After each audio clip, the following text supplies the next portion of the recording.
क्या आपने कभी सोचा है मृत्यु के ठीक 24 घंटे बाद आत्मा अपने घर क्यों लौटती है? क्या वह मोह है, अधूरा प्रेम है, या फिर ईश्वर का कोई गुप्त नियम? आज जानिए मृत्यु के बाद आत्मा की उस रहस्यमयी यात्रा का सत्य। मृत्यु के 24 घंटे बाद आत्मा अपने घर क्यों लौटती है? क्या वह अपने प्रियजनों को देखती है? क्या वह उनके विलाप को सुनती है? दोस्तों, कहीं ना कहीं आप सभी के मन में भी यह प्रश्न अवश्य उठते होंगे। तो चलिए आज की इस कथा के माध्यम से हम आपके इन सभी प्रश्नों का उत्तर देने वाले हैं। प्रिय मित्रों, एक समय की बात है जब नारद मुनि जी आकाश मार्ग में विचरण कर रहे थे। तभी उनकी दृष्टि पृथ्वी लोक पर पड़ी, जहां एक घर के आंगन में शोक का वातावरण व्याप्त था। बीच आंगन में एक निष्प्राण शरीर शांत पड़ा था और उसके चारों ओर परिजन करुण स्वर में विलाप कर रहे थे। कोई भगवान से प्रार्थना कर रहा था, कोई उस मृत आत्मा को पुकार रहा था, तो कोई अपने भाग्य को कोस रहा था। यह दारुण दृश्य देखकर देवऋषि नारद का हृदय द्रवित हो उठा। कुछ क्षण वे मौन खड़े होकर उस दृश्य को निहारते रहे। तभी उनके मन में एक गहरा प्रश्न उठा। क्या इस शरीर को त्याग चुकी आत्मा अपने परिवार को देख रही होगी? क्या वह अपने घर, अपने संबंधों और स्मृतियों के मोह से बंधी रहती है? क्या इसी कारण आत्मा मृत्यु के 24 घंटे बाद अपने घर लौटती है? इन प्रश्नों ने उनके मन को व्याकुल कर दिया और वह इस सत्य को जानने की उत्कंठा से तुरंत बैकुंठ धाम की ओर प्रस्थान कर गए। बैकुंठ पहुंचकर उन्होंने भगवान विष्णु को सादर प्रणाम किया। भगवान विष्णु ने प्रसन्नता से उनका स्वागत करते हुए कहा, हे नारद, आपका स्वागत है। कहिए, आज किस उद्देश्य से पधारे हैं? देव ऋषि ने विनम्र भाव से उत्तर दिया, हे प्रभु, आज मैं कोई समाचार लेकर नहीं आया हूं। मैं तो अपने प्रश्नों के उत्तर जानने की जिज्ञासा से आपके पास आया हूं। हे प्रभु, मेरा पहला प्रश्न यह है कि क्या मनुष्य को मृत्यु से पूर्व कोई संकेत प्राप्त होते हैं? और मेरा दूसरा प्रश्न यह है कि मृत्यु के 24 घंटे बाद आत्मा अपने घर क्यों लौटती है? गरुड़ देव के यह दोनों प्रश्न सुनकर भगवान विष्णु के मुख पर गंभीरता और करुणा एक साथ प्रकट हुई। वे बोले, हे नारद मुनि, आज आपने मानव कल्याण से जुड़ा अत्यंत महत्वपूर्ण प्रश्न किया है। इन प्रश्नों के उत्तर में न केवल एक व्यक्ति का बल्कि समस्त मानव जाति के कल्याण का रहस्य छिपा हुआ है। जो मनुष्य इस सत्य को समझ लेता है, उसका जीवन सुधर जाता है और मृत्यु का भय दूर हो जाता है। हे नारद, मैं आपके प्रथम प्रश्न का उत्तर एक प्राचीन और अर्थपूर्ण कथा के माध्यम से देने जा रहा हूं, क्योंकि सत्य जब कथा के रूप में प्रकट होता है तब वह हृदय में गहराई तक उतर जाता है। उसके तत्पश्चात मैं आपके दूसरे प्रश्न का उत्तर विस्तार से दूंगा। आप इस कथा को धैर्य और एकाग्रता से सुनिए। इतना कहकर भगवान विष्णु ने अपनी दृष्टि स्थिर की और गंभीर स्वर में कथा आरंभ करते हुए कहा, हे देवऋषि, प्राचीन काल की बात है। मगध नामक एक समृद्ध और धर्मपरायण राज्य में एक अत्यंत सुंदर, वैभवशाली और शांत नगरी बसी हुई थी। उस नगरी में हरिदास नाम का एक ब्राह्मण निवास करता था। वह केवल जन्म से ही नहीं, अपने आचरण, व्यवहार और विचारों से भी सच्चा ब्राह्मण था। उसकी विद्वता, सरलता और मधुर स्वभाव के कारण समस्त नगरवासी उसका अत्यंत सम्मान करते थे। हरिदास मेरा अनन्य भक्त था। प्रतिदिन ब्रह्म मुहूर्त में उठकर वह स्नान करता, श्वेत वस्त्र धारण करता और पूर्ण श्रद्धा तथा नियम के साथ भगवान की पूजा अर्चना करता। उसकी आंखों में भक्ति के आंसू होते, होठों पर श्री हरि का नाम और हृदय में अटूट विश्वास। नगर में जब भी कोई धार्मिक अनुष्ठान, यज्ञ या कथा होती तो बिना शील निधि के वह कार्य पूर्ण नहीं माना जाता था। उसका गृहस्थ जीवन भी अत्यंत सुखमय था। घर में धन धान्य की कोई कमी नहीं थी। एक सुसंस्कृत पत्नी, आज्ञाकारी संतानें और शांत वातावरण, सब कुछ उसे ईश्वर की कृपा से प्राप्त था। बाहर से देखने पर उसका जीवन पूर्ण, संतुलित और आनंदमय प्रतीत होता था। परंतु हे नारद, कभी कभी मनुष्य के जीवन में बाहरी अभाव नहीं बल्कि भीतरी भय ही सबसे बड़ा संकट बन जाता है। इन सब सुख संपत्तियों के बावजूद हरिदास के हृदय में एक अदृश्य आशंका घर कर चुकी थी। वह शंका थी मृत्यु का भय। जब भी वह किसी की शव यात्रा देखता, उसका मन विचलित हो उठता। जब किसी परिचित के निधन का समाचार सुनता तो उसके हृदय में एक अजीब सी घबराहट भर जाती। वह सोचने लगता, एक दिन यह सब मेरे साथ भी होगा। यह शरीर, यह घर, यह धन, यह प्रियजन सब यहीं रह जाएंगे और मैं अकेला चला जाऊंगा। धीरे धीरे यह विचार उसके मन पर अधिकार करने लगा। रात्रि का समय उसके लिए सबसे अधिक पीड़ादायक हो गया। जब समस्त परिवार निद्रा में लीन हो जाता, तब वह अकेला बैठकर दीपक की मध्यम लौ को निहारते हुए मृत्यु के विषय में चिंतन करता रहता। उसकी आंखों से नींद कोसों दूर हो चुकी थी। उसका मन भोजन में नहीं लगता, वार्तालाप में रुचि नहीं रहती और पूजा में भी एकाग्रता भंग होने लगी।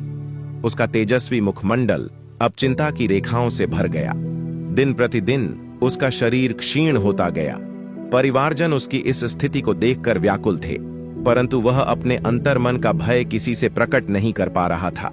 हे नारद, जब मनुष्य अज्ञात से भयभीत होता है, तब वह भय कल्पना से भी अधिक विकराल रूप ले लेता है। अंततः एक दिन हरिदास ने निश्चय किया कि अब इस भय में और नहीं जी सकता। उसने सोचा, यदि मृत्यु जीवन का अटल सत्य है, तो उसके रहस्य को जानना ही उचित है। यदि मुझे यह ज्ञात हो जाए कि मृत्यु से पूर्व कौन कौन से संकेत प्राप्त होते हैं, तो संभव है कि मेरा यह भय शांत हो जाए और मैं स्वयं को उस अंतिम क्षण के लिए तैयार कर सकूं। यही संकल्प लेकर उसने ठान लिया कि वह मृत्यु के रहस्य को जानकर ही रहेगा। मृत्यु के रहस्य को जानने का संकल्प लेकर हरिदास ने एक दिन अपने परिवार, घर और संपत्ति को पीछे छोड़ दिया। वह जानता था कि यह मार्ग सरल नहीं है, परंतु उसके भीतर उठता भय अब उसे स्थिर बैठने नहीं दे रहा था। उसने निश्चय किया कि जब तक उसे संतोषजनक उत्तर नहीं मिलेगा, वह विश्राम नहीं करेगा। वह एक तीर्थ से दूसरे तीर्थ की ओर जाने लगा। कहीं गंगा तट पर तपस्वियों से मिला, कहीं पर्वतों की कंधराओं में साधना करते ऋषियों से प्रश्न किया। प्रत्येक स्थान पर वह विनम्र भाव से हाथ जोड़कर यही पूछता, हे महात्मन, मृत्यु से पूर्व मनुष्य को कौन कौन से संकेत प्राप्त होते हैं? कृपया मुझ पर कृपा करके इसका उत्तर दीजिए। मित्रों, अनेक संतों ने उसे अपने अपने ज्ञान के अनुसार उत्तर दिए। किसी ने कहा, जब आयु पूर्ण होती है तब शरीर संकेत देता है। किसी ने कहा, कर्मों के अनुसार ही मृत्यु का समय आता है। किसी ने उसे वैराग्य का उपदेश दिया तो किसी ने भक्ति का मार्ग बताया। परंतु हे नारद, उसके अंतर्मन को जिस स्पष्ट और निर्विवाद उत्तर की तलाश थी, वह उसे कहीं प्राप्त ना हुआ। दिन बीतते गए, यात्राएं लंबी होती गईं और उसका मन और भी अधिक व्याकुल होता गया। एक दिन वह भटकते भटकते एक अत्यंत घने और निर्जन वन में पहुंच गया। उस वन में चारों ओर ऊंचे ऊंचे वृक्ष आकाश को छूते प्रतीत हो रहे थे। झाड़ियां इतनी सघन थीं कि सूर्य का प्रकाश भी भूमि तक कठिनाई से पहुंच रहा था। कहीं दूर से हिंसक पशुओं की गर्जना सुनाई पड़ती, तो कहीं पत्तों की सरसराहट से वातावरण और भी भयावह लगने लगता।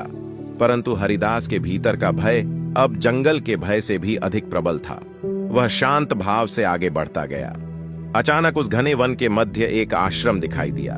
वह कोई साधारण आश्रम नहीं था, वह तप, त्याग और दिव्य साधना का केंद्र था।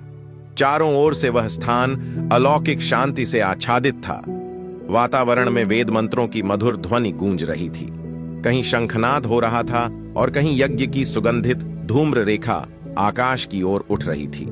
ऐसा प्रतीत हो रहा था मानो उस स्थान पर स्वयं देवताओं का निवास हो।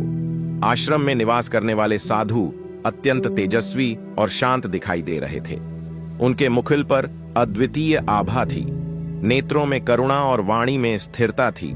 उन्हें देखकर ऐसा लग रहा था मानो वे संसार की समस्त चिंताओं से परे किसी उच्च आध्यात्मिक अवस्था में स्थित हों। हरिदास का हृदय उस स्थान की शांति से प्रभावित हुआ। वह धीरे धीरे आश्रम में प्रवेश कर एक प्रमुख तपस्वी के समीप पहुंचा। उसने विनम्रता पूर्वक दंडवत प्रणाम किया और संयत स्वर में कहा, हे महात्मन, मेरा नाम हरिदास है। मैं एक प्रश्न के उत्तर की खोज में स्थान स्थान भटक रहा हूं। कृपा कर मेरी सहायता कीजिए। तपस्वी ने करुण दृष्टि से उसकी ओर देखा और मधुर वाणी में पूछा, हे ब्राह्मण देव, तुम्हारे मुख पर गहन चिंता की रेखाएं स्पष्ट दिखाई दे रही हैं। ऐसा कौन सा प्रश्न है जिसने तुम्हें इतना व्याकुल कर रखा है? यह सुनकर हरिदास ने दोनों हाथ जोड़ ली। उसकी वाणी में कंपी थी और नेत्रों में व्याकुलता झलक रही थी। उसने कहा, हे पूज्यवर, मैं मृत्यु के भय से अत्यंत व्यथित हूं।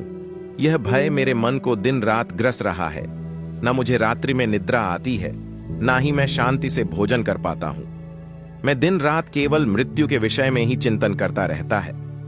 तब आश्रम के उस दिव्य तपस्वी ने गंभीर दृष्टि से उसकी ओर देखा। उनके नेत्रों में करुणा थी, परंतु वाणी में अद्भुत स्थिरता। उन्होंने पूछा, हे ब्राह्मण देव, तुम्हें मृत्यु का भय क्यों सताता है? क्या तुम यह जानना चाहते हो कि तुम्हारी मृत्यु कब होगी और किस प्रकार होगी? हरिदास ने विनम्रता से उत्तर दिया, हे पूज्यवर, मैं यह नहीं जानना चाहता कि मेरी मृत्यु कब और कैसे होगी। मैं केवल यह जानना चाहता हूं कि मनुष्य को मृत्यु से पूर्व कौन कौन से संकेत प्राप्त होते हैं। यदि वे संकेत मुझे झांभव है कि मेरा यह भय शांत हो जाए। तब वह महात्मा कुछ क्षण मौन रहे, मानो भीतर से कोई दिव्य संकेत सुन रहे हो। फिर उन्होंने धीमे स्वर में कहा, हे ब्राह्मण, यदि तुम सचमुच मृत्यु से पहले मिलने वाले संकेतों को जानना चाहते हो तो तुम्हें इस वन की ओर भी गहराई में जाना होगा। वहां तुम्हें पशु पक्षी और अनेक प्रकार की विचित्र एवं अद्भुत वस्तुएं दिखाई देंगी। तुम उनसे मृत्यु के विषय में प्रश्न करना, वे तुम्हें उत्तर अवश्य देंगे। परंतु ध्यान रखना, वे पहले तुमसे एक पहेली पूछेंगे। यदि तुम उस पहेली का सही उत्तर दे सकोगे तभी वे तुम्हें मृत्यु के संकेत बताएंगे। यह सुनकर हरिदास ने श्रद्धापूर्वक उस तपस्वी को प्रणाम किया और वन की गहराई में प्रवेश करने लगा। दोस्तों, वह वन अत्यंत भयानक और रहस्यमय था। आकाश को छूते हुए विशाल वृक्ष, जिनकी शाखाएं दूर दूर तक फैली थीं, लताओं की मोटी बेलें वृक्षों से लटकती हुई ऐसे प्रतीत होती थीं मानो पृथ्वी को जकड़कर बांध लेना चाहती हो। चारों ओर अजीब अजीब ध्वनियां गूंज रही थीं, कहीं किसी हिंसक पशु की गर्जना तो कहीं पत्तों की अचानक सरसराहट। सूर्य का प्रकाश भी उस सघन वन में पूर्णतः प्रवेश नहीं कर पा रहा था। वातावरण में एक अनजाना भय व्याप्त था, परंतु हरिदास ने अपने हृदय को दृढ़ किया। वह प्रत्येक कदम सावधानी से आगे बढ़ाता हुआ वन के भीतर प्रवेश करता गया।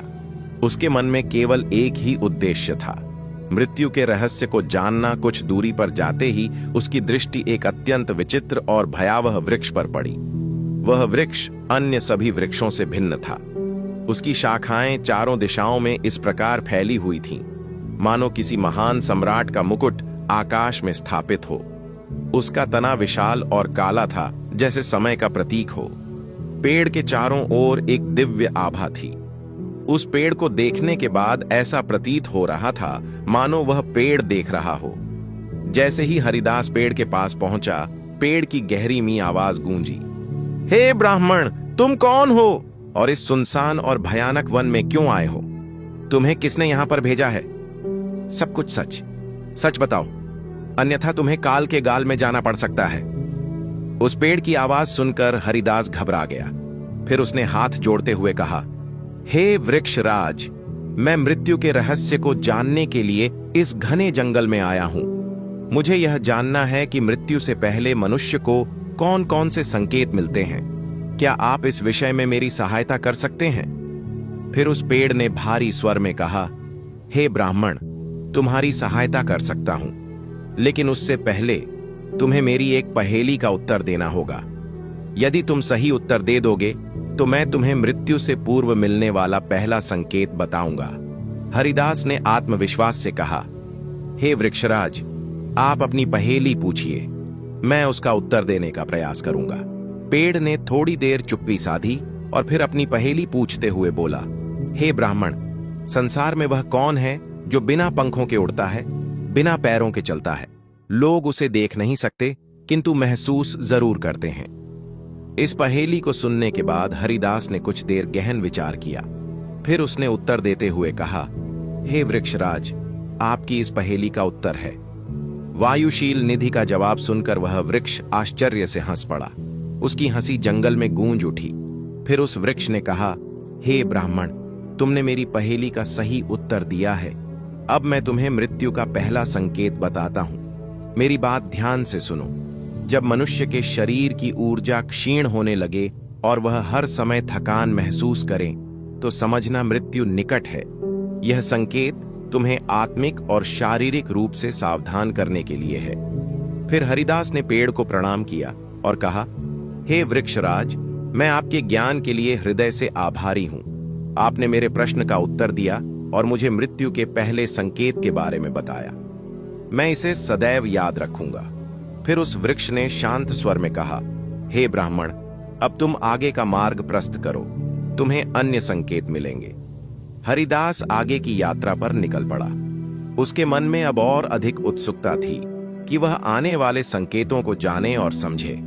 वह जंगल में बोलने वाले पेड़ से पहला संकेत जानने के बाद और आगे बढ़ा। वन के उस रहस्यमय वातावरण में आगे बढ़ते हुए अचानक हरिदास की दृष्टि एक विशालकाय गिद्ध पर पड़ी। वह एक सूखे जज्र वृक्ष की ऊंची शाखा पर स्थिर बैठा था, मानो किसी अदृश्य घटना की प्रतीक्षा कर रहा हो। उसकी आंखें असामान्य रूप से चमक रही थीं, जैसे वह दूर दूर तक घटित होने वाली प्रत्येक घटना को देख पा रहा हो। उसकी चोंच तीक्ष्ण और पंख अत्यंत विशाल थे। एक क्षण के लिए हरिदास के हृदय में भय की लहर उठी, परंतु उसने अपने संकल्प को स्मरण किया और साहस के साथ आगे बढ़ा। वह विनम्रतापूर्वक हाथ जोड़कर उस गिद्ध के समीप पहुंचा। तभी गिद्ध ने गहरी और तीखी ध्वनि में कहा, हे मनुष्य, तुम कौन हो और इस घने भयावह वन में किस उद्देश्य से आए हो? हरिदास ने नम्र स्वर में उत्तर दिया, हे पक्षीराज, मैं एक साधारण ब्राह्मण हूं। मृत्यु के रहस्य को जानने की जिज्ञासा मुझे यहां तक ले आई है। मैं यह जानना चाहता हूं कि मनुष्य को मृत्यु से पूर्व कौन कौन से संकेत प्राप्त होते हैं। कृपा करके आप मेरा मार्गदर्शन करें। गिद्ध ने अपने विशाल पंख फैलाए और बोला, हे मानव, मैं तुम्हारी सहायता कर सकता हूं, परंतु उससे पूर्व तुम्हें मेरी एक पहेली का उत्तर देना होगा। यदि तुम्हारा उत्तर सत्य और यथार्थ हुआ, तभी मैं तुम्हें मृत्यु से पूर्व मिलने वाला एक महत्वपूर्ण संकेत बताऊंगा। हरिदास ने निडर होकर कहा, हे पक्षीराज, आप निसंकोच अपना प्रश्न पूछिए। मैं अपनी बुद्धि और सामर्थ्य के अनुसार उसका उत्तर देने का प्रयास करूंगा। तब गिद्ध ने गंभीर स्वर में पूछा, हे मनुष्य, वह कौन सी वस्तु है जो जन्म लेते ही प्रत्येक क्षण घटती रहती है, फिर भी कभी पूरी तरह समाप्त नहीं होती? यह प्रश्न सुनकर हरिदास कुछ क्षण मौन हो गया। उसने अपनी अब तक की यात्रा को स्मरण किया। उसने जीवन के प्रवाह, दिन रात के परिवर्तन और आयु के क्षय पर विचार किया। उसके मन में विचारों का मंथन होने लगा। कुछ ही क्षणों बाद उसके मुख पर स्थिरता आ गई। उसने उत्तर दिया, हे पक्षीराज, इसका उत्तर है समय। जन्म लेते ही मनुष्य का समय क्षीण होने लगता है। प्रत्येक क्षण आयु घटती जाती है, परंतु समय स्वयं अनंत है, वह कभी समाप्त नहीं होता। गिद्ध के मुख पर संतोष की झलक दिखाई दी। उसने कहा, हे ब्राह्मण, तुम्हारा उत्तर सत्य है। तुमने मेरी पहेली का समाधान कर दिया है। अब मैं तुम्हें मृत्यु से पूर्व मिलने वाला एक महत्वपूर्ण संकेत बताता हूं। सुनो, जब मनुष्य की इंद्रियों की शक्ति क्षीण होने लगे, जब उसकी दृष्टि धुंधली पड़ने लगे और श्रवण शक्ति कमजोर होने लगे, तब समझना चाहिए कि मृत्यु निकट आ रही है। यह मृत्यु का एक प्रमुख संकेत है।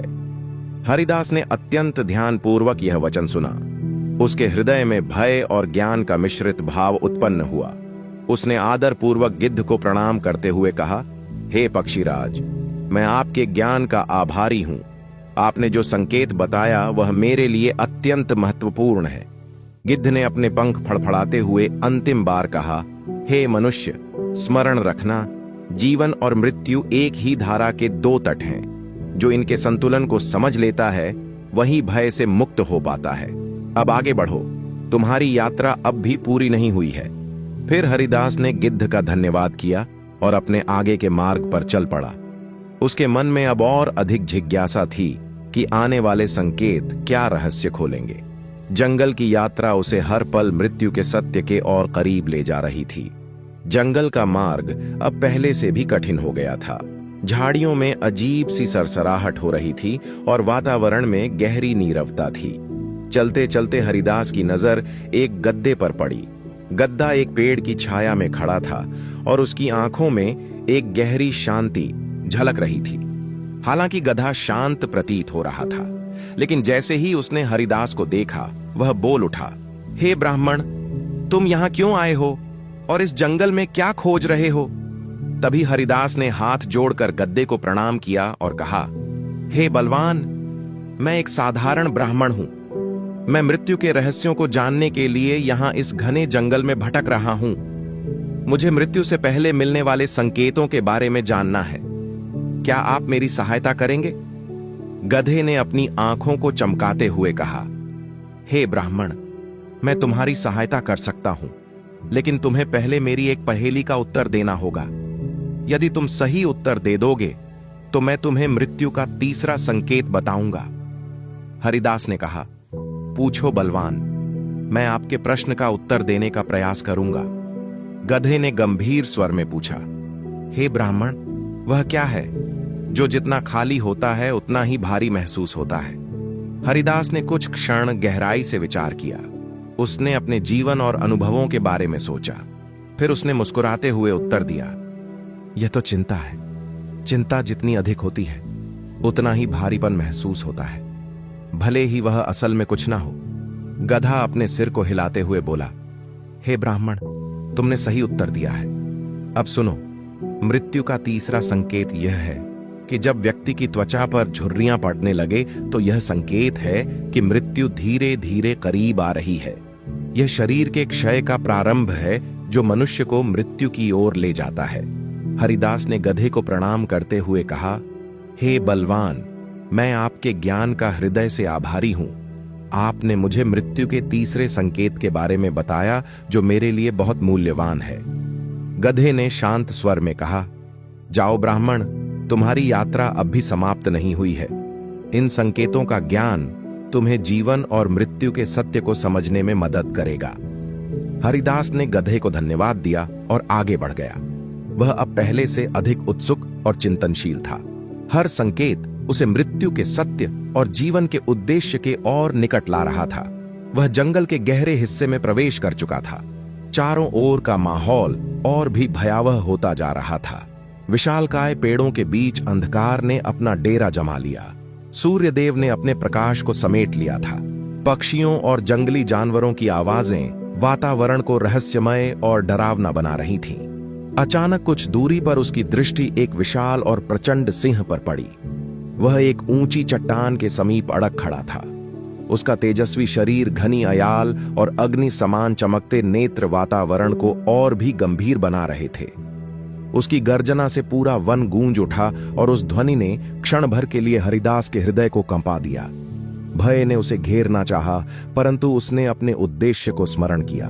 उसने साहस जुटाया, हाथ जोड़कर विनम्रतापूर्वक सिंह को प्रणाम किया और स्थिर स्वर में खड़ा रहा।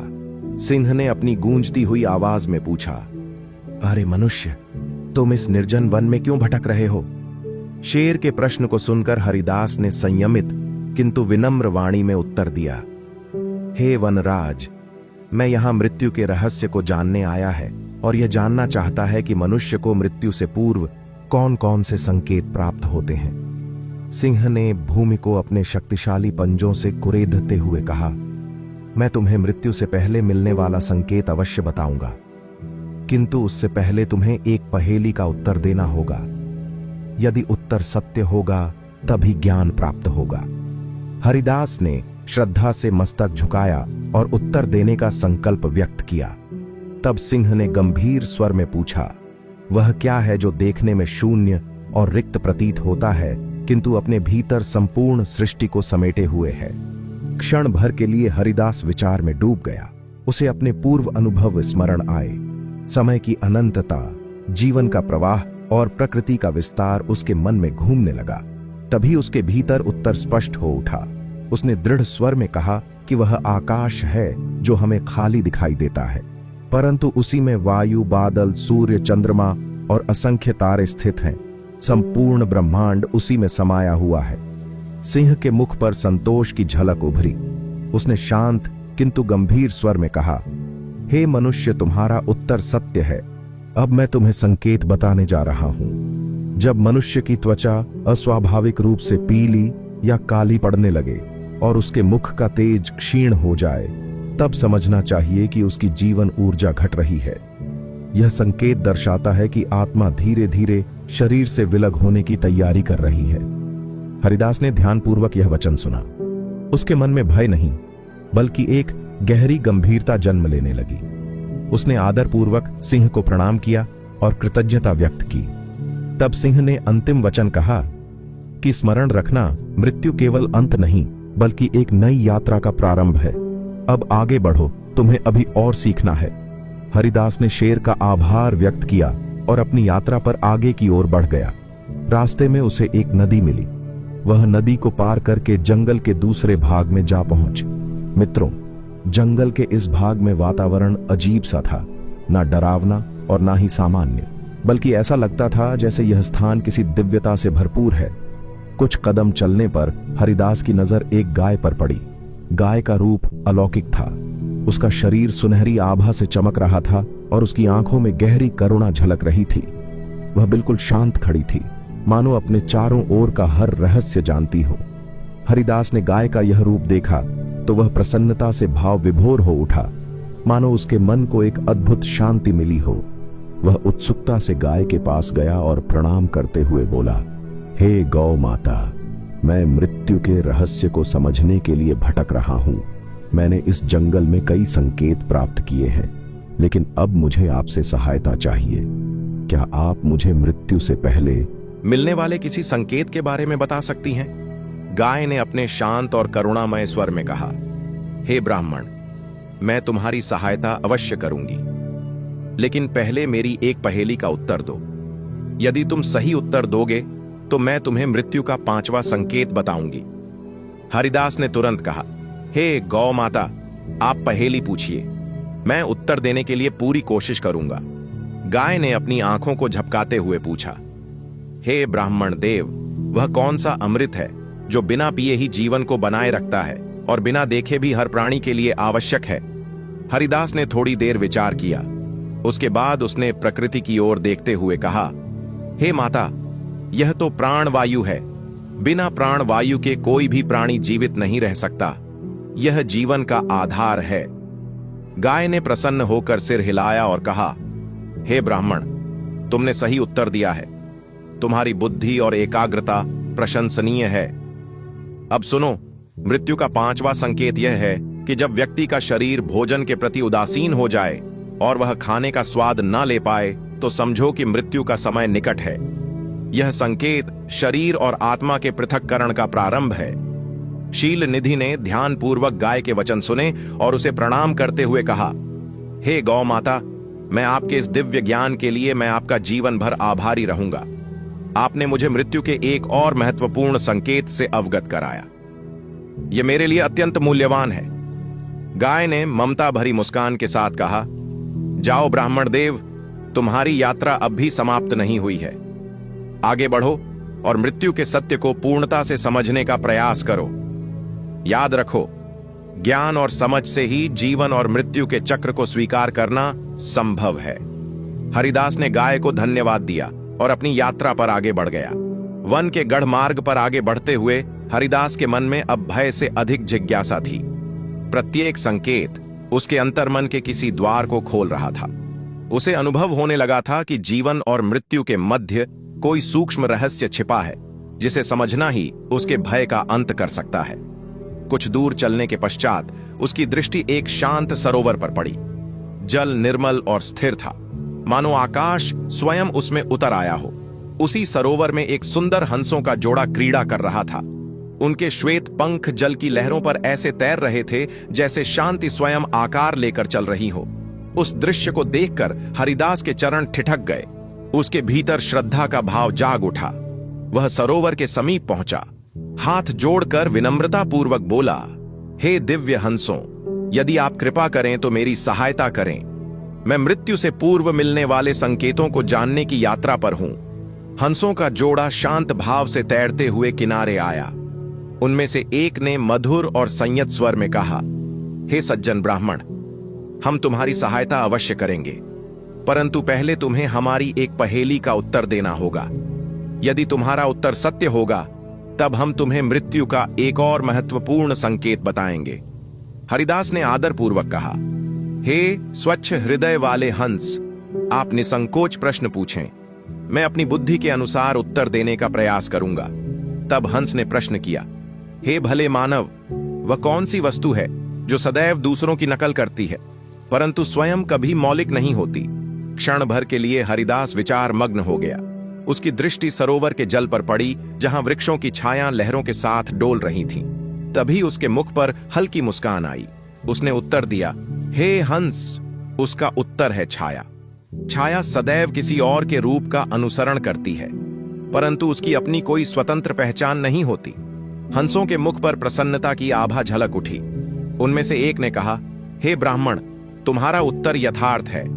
अब सुनो, मृत्यु का एक और संकेत यह है कि जब मनुष्य के स्वप्न अत्यंत भयावह और विचित्र होने लगे और वह गहरी तथा शांत निद्रा प्राप्त न कर सके, तब समझना चाहिए कि उसकी आत्मा अशांत हो रही है। स्वप्न आत्मा की सूक्ष्म चेतना के संकेत होते हैं। जब वे असामान्य और भयपूर्ण हो जाएं, तो यह मृत्यु के समीप आने का सूचक हो सकता है। यह सुनकर हरिदास का मन गंभीर हो उठा। उसने श्रद्धापूर्वक दोनों हंसों को प्रणाम किया और कहा, हे निर्मल आत्माओं, मैं आपके इस ज्ञान के लिए हृदय से कृतज्ञ हूं। आपने मुझे एक और महत्वपूर्ण संकेत प्रदान किया है। तब हंस ने शांत स्वर में कहा, स्मरण रखना, मृत्यु जीवन का अंत नहीं है, वह आत्मा की यात्रा का एक और चरण मात्र है। आगे बढ़ो, क्योंकि तुम्हारी यात्रा अभी पूर्ण नहीं हुई है। हरिदास ने हंस का धन्यवाद किया और अपनी आगे की यात्रा जारी रखी, क्योंकि उसके मन में अब और अधिक जिज्ञासा उत्पन्न हो चुकी थी। हर संकेत उसे मृत्यु के रहस्यों को समझने के लिए प्रेरित कर रहा था और उसे आत्मा और जीवन के सत्य के और करीब ला रहा था। जंगल अब और भी शांत और रहस्यमय हो चुका था। पक्षियों की आवाजें कम हो गई थीं। हवा में एक अजीब सी गंभीरता थी। रास्ते पर चलते चलते उसे एक स्थान दिखाई दिया जहां सूर्यदेव के प्रकाश की थोड़ी बहुत किरणें पृथ्वी को छू रही थीं। इसी शांत और सुंदर वातावरण में उसकी नजर एक हाथी पर पड़ी। हाथी को देखकर उसे ऐसा प्रतीत हुआ मानो वह जंगल के सभी रहस्यों को जानता हो। उसकी आंखें चमक रही थीं और उसकी चाल में एक अपार आत्मविश्वास झलक रही थी।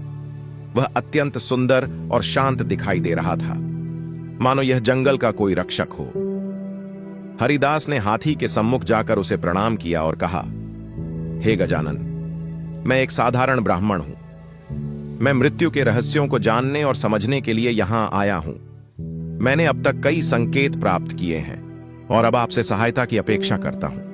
कृपया मुझे मृत्यु से पहले मिलने वाले संकेत के बारे में बताइए।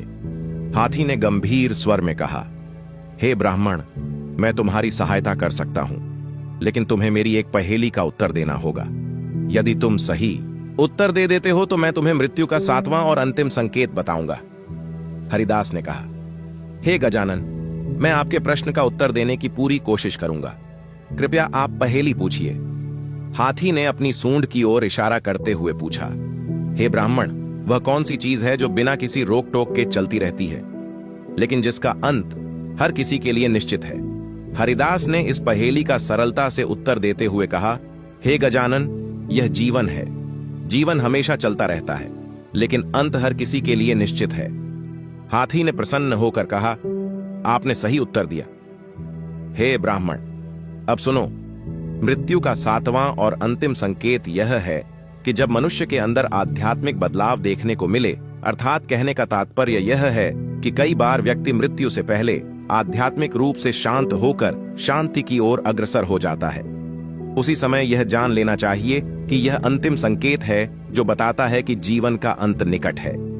हरिदास ने ध्यानपूर्वक हाथी के वचन सुने और उसे प्रणाम करते हुए कहा, हे गजानन, मैं आपके ज्ञान का हृदय से आभारी हूं। आपने मुझे मृत्यु के अंतिम संकेत के बारे में बताया। यह मेरे लिए अत्यंत मूल्यवान है।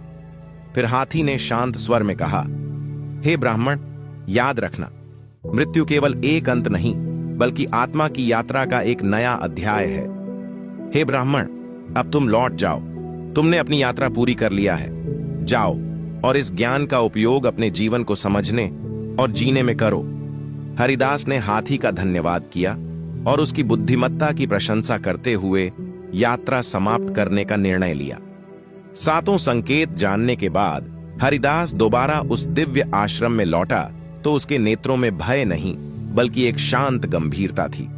वह तपस्वी महात्मा के समीप पहुंचा, दंडवत प्रणाम किया और विनीत स्वर में बोला, हे महात्मन, आपकी कृपा से मुझे सभी संकेत प्राप्त हुए, परंतु कृपा कर उनके गढ़ अर्थ को स्पष्ट कीजिए। क्या इन संकेतों का उद्देश्य केवल मृत्यु का भय उत्पन्न करना है, या इनमें जीवन का भी कोई रहस्य छिपा है? महात्मा ने शांत दृष्टि से उसकी ओर देखा और कहा, हे ब्राह्मण, तुम्हारी यह यात्रा मृत्यु को जानने के लिए नहीं, जीवन को समझने के लिए थी। समय का क्षीण होना, इंद्रियों की दुर्बलता, शरीर का तेज कम होना, स्वप्नों का विचलित होना, यह सब संकेत इस सत्य को प्रकट करते हैं कि देह नश्वर है। परंतु स्मरण रखो, मृत्यु भय का विषय नहीं बल्कि सत्य का द्वार है। जो धर्म, सत्य और भक्ति के मार्ग पर चलता है वह मृत्यु को सहज भाव से स्वीकार करता है। उसके लिए मृत्यु अंत नहीं बल्कि आत्मा की उच्चतर यात्रा का प्रारंभ है। जो व्यक्ति सदाचार पूर्ण जीवन जीता है उसे मृत्यु भयावह नहीं लगती। इन वचनों को सुनकर हरिदास की आंखें भर आईं। उसने चरणों में प्रणाम करते हुए कहा, हे प्रभु, आज आपने मेरे अज्ञान का अंधकार दूर कर दिया। मैं कृतार्थ हो गया। हे नारद, इस कथा से आपको आपके प्रथम प्रश्न का उत्तर प्राप्त हो गया होगा। अब मैं आपके दूसरे प्रश्न का समाधान करता हूं कि मृत्यु के 24 घंटे पश्चात आत्मा अपने घर क्यों लौटती है। हे देव ऋषि, जब किसी प्राणी की मृत्यु होती है तो उसकी आत्मा स्थूल शरीर का त्याग कर देती है, किंतु वह तुरंत अपने मोह और सांसारिक बंधनों से मुक्त नहीं हो पाती। यह केवल एक मान्यता नहीं बल्कि सूक्ष्म जगत का अटल सत्य है।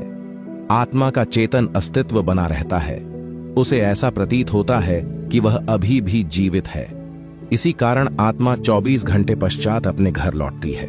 वहां उसके कर्मों की स्मृतियां, उसका स्नेह, उसका मोह और उसकी अधूरी भावनाएं बंधी होती हैं। वह अपने प्रियजनों को देखती है, उनके शोक को अनुभव करती है, परंतु उनसे संवाद नहीं कर पाती। यह सुनकर देवऋषि ने विनम्र भाव से पूछा, हे प्रभु, यदि आत्मा शरीर से मुक्त हो चुकी है तो उसे तुरंत अपने अगले लोक की यात्रा पर क्यों नहीं जाना चाहिए? वह पृथ्वी लोक पर क्यों रुकती है? यह सुनकर भगवान विष्णु ने अत्यंत गंभीर स्वर में कहा, हे देव ऋषि, गरुड़ मृत्यु के पश्चात आत्मा स्थूल शरीर से मुक्त अवश्य हो जाती है, किंतु सांसारिक बंधनों से तुरंत मुक्त नहीं हो पाती। उसका चेतन अस्तित्व बना रहता है, इसलिए उसे ऐसा अनुभव होता है मानो वह अभी भी जीवित है। मृत्यु के बाद कुछ समय तक आत्मा अपने आसपास के वातावरण को देखकर उसका अनुभव कर सकती है। उसे अपने परिवार, प्रियजनों और उन स्थानों की चिंता रहती है जहां उसने अपना जीवन बिताया है। फिर नारद मुनि ने कहा, हे प्रभु, क्या आत्मा को यह ज्ञान नहीं होता कि वह अब शरीर से मुक्त हो चुकी है? यह सुनकर भगवान विष्णु मंद मुस्कान के साथ बोले, हे देव, आत्मा के लिए यह परिवर्तन अचानक होता है। जब वह अपने जीवन के अंतिम श्वास लेती है तो उसे यह स्वीकार करने में समय लगता है कि अब उसका शरीर नहीं रहा। इसीलिए वह अपने घर और परिवार की ओर आकर्षित होती है। आत्मा को अपने प्रियजनों से अलग होने का एहसास तुरंत नहीं होता, इसलिए वह स्वाभाविक रूप से उनकी ओर खींचती है। आत्मा यह देखना चाहती है कि उसके परिवार जन ने उसका अंतिम संस्कार सही प्रकार से किया है या नहीं। यदि मनुष्य की मृत्यु अचानक हुई हो तो आत्मा की कुछ इच्छाएं अधूरी रह सकती हैं और वह उन्हें पूरा करने की चेष्टा कर सकती है। आत्मा को अपने परिवार के शोक और अनुष्ठानों की ऊर्जा आकर्षित करती है। कभी कभी आत्मा की भावनाएं प्रबल होती हैं, जिसके कारण परिवारजन उसकी उपस्थिति को सूक्ष्म रूप से महसूस कर सकते हैं। कभी कभी घर में हल्की आहटें या किसी चीज का हिलना आत्मा की उपस्थिति का संकेत माना जाता है। दोस्तों, यमराज आगे कहते हैं, हे नारद मुनि, मृत्यु के पश्चात आत्मा जिस भ्रम में रहती है वह केवल 24 घंटे तक सीमित होता है। इस अवधि में उसे ऐसा प्रतीत होता है मानो वह अभी भी अपने ही घर, अपने ही संसार का भाग्य है। वह अपने प्रियजनों को देखती है, उनके विलाप को सुनती है, उनके स्पर्श को अनुभव करने का प्रयास करती है, परंतु संवाद करने में असमर्थ रहती है।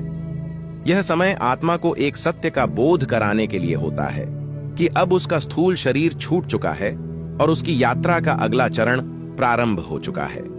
24 घंटे पश्चात उस भ्रम की स्थिति समाप्त होने लगती है और दूत उसे आगे की यात्रा के लिए ले जाते हैं। इसके पश्चात 13 दिनों तक आत्मा के कर्मों का सूक्ष्म लेखा जोखा होता है। यह कोई साधारण गणना नहीं, बल्कि प्रत्येक विचार, प्रत्येक भावना और प्रत्येक कर्म का दिव्य परीक्षण होता है। मनुष्य ने अपने जीवन में जो भी बोया होता है वही उसे फल स्वरूप प्राप्त होता है। यदि आत्मा के कर्म सात्विक, धर्ममय और पुण्य से परिपूर्ण होते हैं तो उसे पितृक अथवा उच्चतर लोकों में स्थान मिलता है। वहां उसे शांति, संतोष और दिव्य अनुभूति की प्राप्ति होती है। यदि उसके कर्म अधर्म, छल, हिंसा और पाप से युक्त होते हैं तो उसे यमलोक में लाया जाता है, जहां उसे अपने कर्मों के अनुसार दंड और शुद्धि की प्रक्रिया से गुजरना पड़ता है। कुछ आत्माएं ऐसी भी होती हैं जो अपने संचित पुण्यों के कारण शीघ्र ही पुनर्जन्म प्राप्त करने के लिए तत्पर रहती हैं। वे नए शरीर को धारण कर पुनः कर्म भूमि पर आती हैं ताकि अपनी अधूरी यात्रा को पूर्ण कर सकें। परंतु हे देव, जिन आत्माओं में अत्यधिक मोह, आसक्ति और अधूरी इच्छाएं होती हैं, वे तुरंत आगे नहीं बढ़ पाती। वे पृथ्वी लोक पर भटक सकती हैं और प्रेत योनि को प्राप्त हो सकती हैं। इसीलिए मृत्यु के समय मनुष्य को एकाग्रचित होकर परमात्मा का स्मरण करना चाहिए। अंतिम क्षण में यदि मन ईश्वर में स्थित हो जाए तो आत्मा सहज ही सांसारिक बंधनों से मुक्त हो जाती है और उसकी यात्रा सरल हो जाती है। हे देव ऋषि, आत्मा के लिए यह समझना अत्यंत आवश्यक है कि मृत्यु केवल शरीर का अंत है, आत्मा का नहीं। यह 24 घंटे का समय आत्मा को अपने बंधनों को छोड़ने, अपने मोह को त्यागने और सत्य को स्वीकार करने का अवसर देता है। यदि यह अवसर समझदारी से लिया जाए तो आत्मा की गति उज्जवल होती है। यह सुनकर नारद जी के हृदय में गहन शांति उत्पन्न हुई। उन्होंने विनम्र भाव से कहा, हे सूर्य तनय, आपने अत्यंत सुंदर और स्पष्ट रूप से आत्मा की यात्रा का रहस्य बताया। अब यह स्पष्ट हो गया है कि मृत्यु अंत नहीं बल्कि एक दिव्य प्रक्रिया है। यदि मनुष्य इस सत्य को समझ ले तो वह मृत्यु पर विलाप नहीं करेगा, बल्कि उसे आत्मा की नई यात्रा का आरंभ मानेगा। परिवारजन भी यदि शुभ कर्म, श्रद्धा और स्मरण से आत्मा के लिए प्रार्थना करें तो उसकी गति को शांति प्रदान कर सकते हैं।